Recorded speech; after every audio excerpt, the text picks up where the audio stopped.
All right, welcome back into the 2023 MLB Draft Show. I am joined by my co-host, Tyler Jennings, and Cade Kuehler of Campbell University, the explosive righty. Cade, welcome to the show, brother. Grateful to be here. Absolutely, man. Well, hey, we like to kick this thing off every year, every episode. Why don't you give the listeners an idea of who Cade Kuehler is, what you're like on the bump, and a little bit more about kind of what your hobbies and passions are off the field. So, as a player, I like to play with a lot of energy, whether it's for myself, for the guys around me. You'll hear me. I promise you show up. You'll hear me in the dugout. Probably the loudest, most annoying guy there. On the field, be loud, be annoying, whatever. I'm going to go out. I'm going to perform to the best of my abilities, kind of walk out there confident in myself, knowing like I'm here to do a job and I'm going to get it done. Off the field, it's much different. I'm a lot more like toned down, still like to talk, obviously, but a lot more self-centered and stuff like that off the field, and like take care of what I need to take care of and take care of the people around me. But I'm not as like high intent, high energy as I am on the field. Tyler, I'll throw it over to you in just a second, but looking through some of your highlights, Cade, you look like a psychopath on the baseball field. Would you say you're a bit of a psychopath on the mound? Yeah, between the white lines, it's not me, pretty much. It's a different side. We talk a lot about having that alter ego, being able to like flip that mindset and go to the field and enter that stage. And so I kind of just put everything else aside, and when I'm in the white lines, it's just a different person. I absolutely love that, because I do the same thing where it's like I go out and do an event, and it's like as soon as I'm ready, I'm just like, don't talk to me. I'm in my zone. So it's like, I love that. So kind of just wanted to ask you, kind of like talk us through your arsenal a little bit, because I personally love the fastball, the slider, and the curveball. Kind of just talk us through that real quick. So I have dirty ball here. It's like the stock four seam, normal. Spun it recently, so now the horseshoe is facing towards me. I'm working to get the new spike curveball.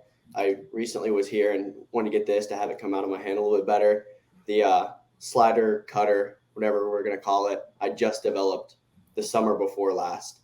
Just right up the horseshoe, right along. And I try to get pressure here and pressure here to kind of spin it out of my hand. And then the splitter, which is kind of my unique pitch that comes out, and then working on another change-up variation that I haven't quite gotten down yet. So I don't really have a grip for the arsenal. Okay, cool. So I have two questions on that, on the arsenal. Do you intend on taking all 5, all 6, whatever you land on? Do you intend on taking all of those to the field, or is it kind of just part of your progression, and you'll probably end up being mostly a 3, maybe a 4 pitch guy when the lights turn on? Yeah, so through the fall, definitely use all 5 and kind of work to see which ones, especially through live at-bats, because, our hitters here are phenomenal. So if it's working here, I think it'll translate to another team. So kind of figure out what's going to play best with my arsenal, and if it's 5 pitches and one's like a flash pitch, maybe once or twice or whatever it is, just to have in the back pocket just for a hitter to think about and just have something, even if I rarely throw it.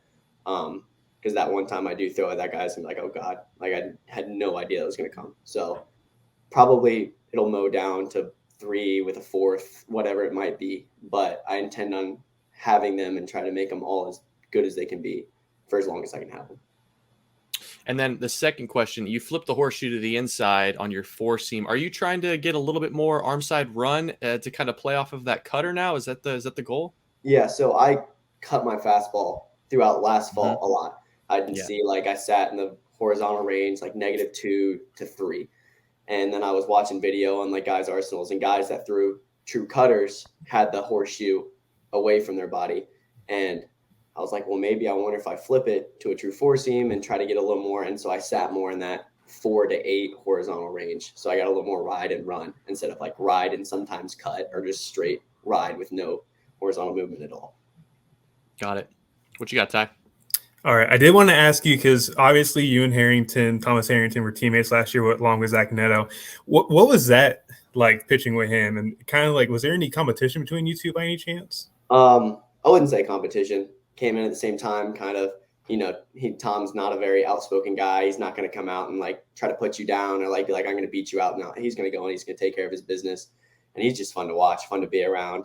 I still constantly pick his brain about what's going on. So it was more just a friendship and like a rivalry more than like a straight competition. I'd show up and like he'd dig at me for doing X, Y, and Z, and I dig at him, and he taught me most of the time, as we saw, just on paper. So there wasn't, I don't want to call it a competition because it's something I'd probably lose. Fair enough. Let's talk a little bit about your summer. Go to the CNT, playing with some of the best players in the country, obviously recognized for your talents more than anything. What's that like? What's that be? I mean, Campbell's always kind of loaded with talent, but the CNT, as you know, is a totally different animal. What's it like throwing to the best hitters in the country, inning in and inning out, and being just surrounded by the best arms? It was crazy. I sat and I took that entire 2 week time I was there between trials and then the international roster. And I mean, I think every pitcher heard more from me than they wanted to. Whatever their pregame routine, like how they stretch, kind of like their recovery stuff. Just, I mean, those dudes, they're there for a reason. And just being able to know, like, I'm in a room with probably 15, 21st rounders, and then probably the top 100 picks is going to contain almost all 50 of those guys is unbelievable. And to kind of be in that group and listen to those guys and learn from them and watch them is just, it's fun. Watching the best baseball on earth is just fun. Who stood out? Any forever friendships made or anything that you took away from another pitcher, maybe a specific pitch, or you take anything away specifically? So Tanner Hall from Southern Miss, my best friend currently now, he moved up from Louisiana, and him and Tanner were actually best friends. So he moved. Really? So he had two guys that he would consider his best friends on the national team, and him and I had never met. So it was kind of fun to go in and talk to Tanner and learn a lot about him. And then Hurston Waldrop, him and I think we profile similar fastball wise. So him and I threw a bunch, and I talked to him a bunch about his arsenal and like what he thinks, how to stay behind the ball and all that. I mean, his stuff's electric. So I'm imagining you and Hurston. That is way too much energy and gasoline for one game. Long tossing with that guy was a humbling experience for me because I thought it felt pretty good. Next thing I know, he's standing pole to pole, just not crow hopping, nothing, just floating it to me. And I'm like, you didn't need to do that to me today. Yeah, Florida got a good one. What you got, Ty? All right, I did have one last question. If I recall, you were at a Saturday started coming into the season, and then like halfway through the year, they kind of moved you into like the midweek role. Was there a reason behind that? I'm kind of curious as to what you guys were trying to work on there. We had just gotten Bachschucker back and from that ankle injury, and so we knew he was a guy that could step into that weekend role and fill it. And I mean, we were just playing good against the Big South. I think we went 20-3 in the Big South play last year, and we had a bunch of our Power 5 RPI games. So this coaching staff thought that would be our best chance to kind of roll into those and steal a couple from them. It was Chapel Hill, ECU, Ohio State, Duke, and UNCW. So I kind of roll into those places with one of our more experienced arms on the mound and kind of go out there and compete and work for an at-large bid if something were to happen. Makes sense. I got two more questions for you. Then we'll hit you with some rapid fire and get you out of here. First question would be data, pitch metrics. I know Campbell's big on it, developing your pitch shapes with Edgertronic and different metric measurements. Is it something you enjoy? Are you more of a feel guy, or do you really like to get into the numbers? I like to combine it. So if I can match a metric with a feel, I don't care what that metric is, but like I know if my fastball is 22 plus vertical break and 6 to 8 horizontal, like that's good for me. And like when I know I can feel that come out of my hand. So it's feel for the metrics, I guess. But I do think it's cool. Like on my own time, I just like to look into it. I think it's interesting, and like the swing and miss rates and all that based on pitch profiling, I think is super interesting and stuff I like to look into just on my own time, but not as much for myself.